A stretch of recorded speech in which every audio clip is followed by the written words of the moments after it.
Hello student, welcome to our English class. Today we are going to start our chapter A Truly Beautiful Mind from Beehive part 3rd. Let's begin. Einstein's new personal chapter coincided with his rise to world fame. जो Einstein का नया personal chapter था वो start हुआ कैसे पूरे world में fame के साथ स्टार्ट हुआ. 1915 he had published his journal theory of relativity which provided a new interpretation of gravity. और 1915 में जो उनका रिलेटिविटी की जो थ्योरी थी वो पब्लिश हुई, वो मतलब प्रकाशन हुआ उसका या पब्लिश हुई, और जिसने क्या प्रोवाइड करवाया, ग्रेविटी के एक नए रूल को की एक्सप्लेनेशन दी. ग्रेविटी के एक नए रूल की एक्सप्लेनेशन उन्होंने दी. An eclipse of the sun in 1919 brought proof that it was accurate. Eclipse means ग्रहण. जो एक्लिप था, ग्रहण था सूरज के ऊपर, सन के ऊपर 1990 में, उसने ये प्रूव कर दिया कि ये क्या था, एक्यूरेट था, सही था जो आइंस्टाइन ने बताया.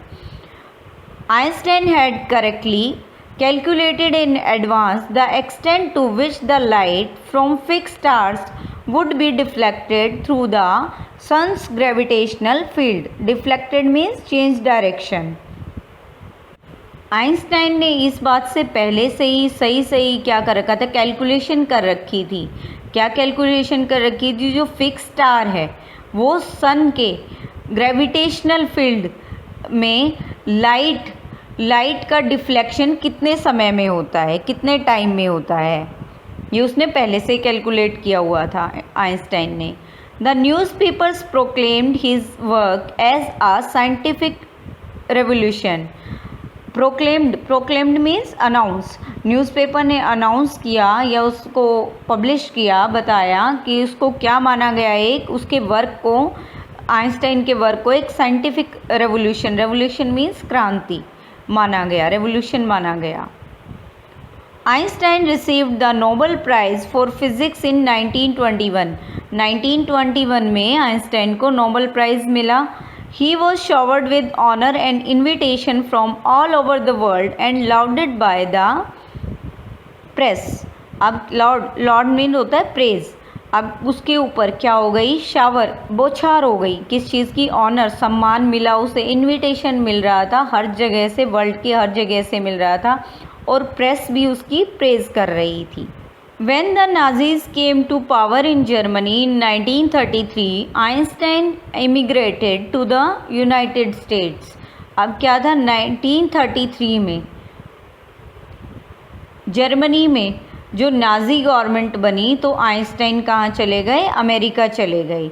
5 years later, the discovery of nuclear fission in Berlin had American physicists in an uproar. Uproar means उदास कर देना, वेरी अपसेट, परेशान कर देना.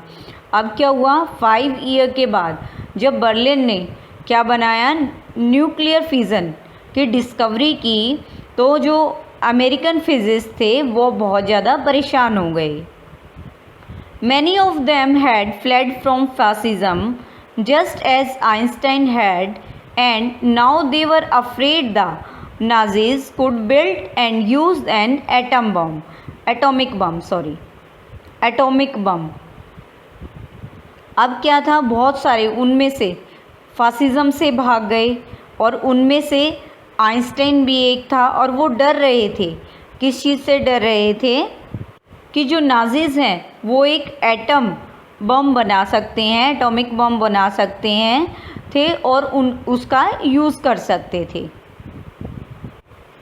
At the urging of a colleague, Einstein wrote a letter to the American President Franklin D. Roosevelt on 2 August 1939, in which he warned a single bomb of this type exploded in a port might very well destroy the whole port together with some of the surrounding territory. अब क्या था, उसके colleague होता है साथ काम करने वाला, सहकर्मी. अब एक उसके कलीग के कहने पर उसने आइंस्टाइन ने लेटर लिखा अमेरिका के प्रेसिडेंट को फ्रैंकलिन डी रूजवेल्ट को 2 अगस्त को 1939 को, और उसमें उन्होंने उनको वार्न किया कि इस तरह का एक सिंगल बॉम्ब इस तरह का क्या कर दें, अगर पोर्ट पे एक्सप्लोड किया जाए, लगाया जाए या डाल दिया जाए तो वो क्या कर सकता है, पूरे के पूरे पोर्ट को डिस्ट्रॉय कर देगा, साथ में जो सराउंडिंग टेरिटरीज है, आसपास का इलाका है, उनको भी क्या कर देगा, ख़त्म कर देगा या डिस्ट्रॉय कर देगा। His word did not fail to have an effect, और जो उनके वर्ड्स थे वो फेल नहीं हुए और उनका प्रभाव हुआ, इफ़ेक्ट पड़ा। The Americans dropped the atomic bomb in a secret project of their own and dropped it on the Japanese cities of Hiroshima and Nagasaki in August 1945। अब क्या किया, जो अमेरिकन्स थे उन्होंने एटॉमिक बम को एक सीक्रेट प्रोजेक्ट में, उनका खुद का एक सीक्रेट प्रोजेक्ट था, और उसको बम को कहाँ ड्रॉप कर दिया, जापानीज सिटीज़ थी हिरोशिमा एंड नागासाकी, उनको वहाँ ड्रॉप कर दिया बम को। कब? अगस्त 1945 में। Einstein was deeply shaken by the extent of the destruction. अब क्या था, आइंस्टाइन को बुरी तरह से हिला दिया था, इस तबाही ने बुरी तरह से परेशान कर दिया था इस डिस्ट्रक्शन ने। This time he wrote a public missive to the United Nations. Missive means a long letter. अब इस समय उन्होंने क्या किया, एक बड़ा letter, a long letter he had written to United nation, उन्होंने यूनाइटेड नेशन को ही लेटर लिखा। In it he propose the formation of a world government. Propose means a proposal. अब उन्होंने क्या दिया, एक प्रपोजल रखा, किस चीज़ के लिए, वर्ल्ड गवर्नमेंट फॉर्म करने के लिए। Unlike the letter to Roosevelt, this one made no impact. अब क्या था, उस लेटर की तरह अब रूजवेल्ट के ऊपर इस लेटर का कोई भी प्रभाव नहीं पड़ा।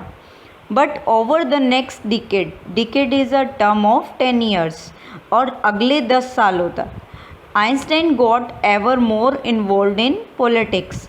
अब वो क्या था, आइंस्टाइन और भी ज़्यादा इन्वॉल्व हो गए थे पॉलिटिक्स में। Agitating for an end to the arms buildup. Agitating means protesting, खिलाफ होना। आर्म्स होते हैं हथियार, उनके बनाने पर, हथियारों को बनाने का प्रोटेस्ट किया उन्होंने, विरोध किया। And using his popularity to campaigning for peace and democracy. और जब उनकी जो पॉपुलरिटी थी उसका इस्तेमाल किस में किया, उन्होंने शांति और डेमोक्रेसी के लिए, पीस और डेमोक्रेसी के लिए उन्होंने इसका इस्तेमाल किया, अपनी पॉपुलरिटी का।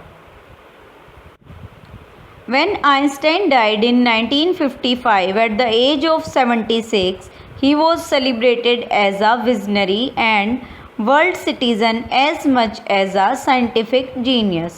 आज जब आइंस्टाइन की डेथ हुई 1955 में, जब उनकी एज थी 76, तो उनको एक विजनरी के रूप में, visionary means a person who looks into the future, मतलब फ्यूचर के बारे में सोचे या देखे, उसके रूप में उनको सेलिब्रेट किया गया, जाने लगा।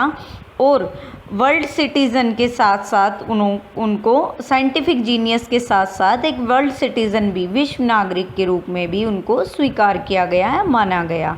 So that's the end of this chapter. Hope